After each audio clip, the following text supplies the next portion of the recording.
नमस्कार दोस्तों। आप सभी का फैक्ट एनिमेशन चैनल में स्वागत है दोस्तों। अगर आप चैनल पर नए हो तो चैनल को सब्सक्राइब करके बेल आइकन को ऑन कर देना, जिससे कि हमारी वीडियो की नोटिफिकेशन आपके पास पहुंच सके।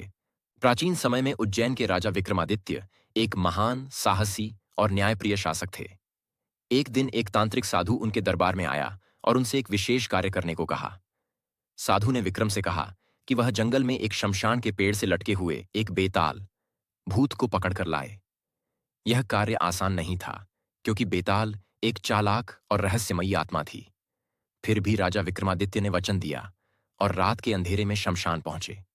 चारों तरफ अंधेरा था और राजा के कानों में कब्रों में से गुनगुनाने की आवाज आ रही थी। लेकिन विक्रमादित्य को इससे कोई फर्क नहीं पड़ रहा था। बस सीधे उसी पेड़ के पास चलते जा रहे थे। चलते चलते वह उसे बेताल के पेड़ के पास पहुंच गए और उन्होंने पेड़ से बेताल को उतारा और अपने कंधे पर डाल लिया।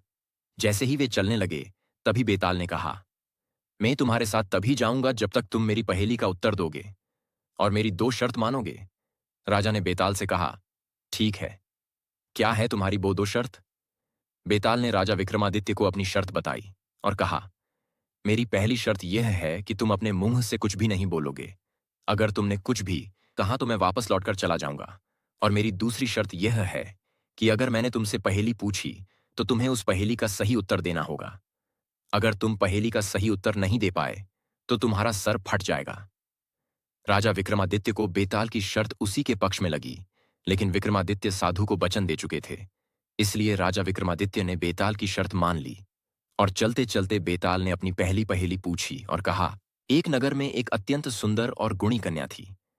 जब वह विवाह योग्य हुई तो 3 ब्राह्मण युवक उससे विवाह करना चाहते थे। तीनों ही समान रूप से योग्य, विद्वान और चरित्रवान थे। कन्या के माता पिता इस दुविधा में थे कि किसे वर चुने। वे निर्णय नहीं ले सके और तभी एक दिन वह कन्या बीमार होकर मर गई। तीनों युवक बहुत दुखी हुए। पहला ब्राह्मण उसका शव लेकर जंगल में एक कुटिया बनाकर वहां रहने लगा। वह दिन रात उसकी सेवा करता, मानो वह जीवित हो।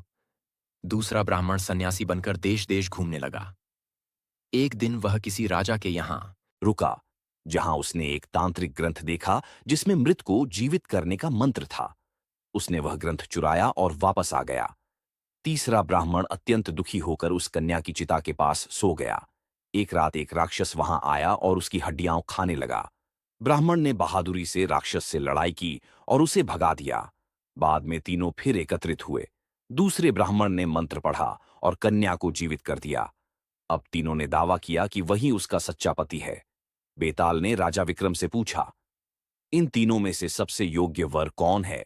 राजा ने उत्तर दिया, तीसरा ब्राह्मण, जिसने अपनी जान की परवाह किए बिना कन्या की हड्डियां राक्षस से बचाईं, वही उसका सबसे योग्य वर है। पहले ब्राह्मण का प्रेम मोह है, दूसरे का ज्ञान उपयोगी है, लेकिन तीसरे ने सच्चा साहस और प्रेम दिखाया। बेताल यह सुनकर फिर से पेड़ पर उड़ गया।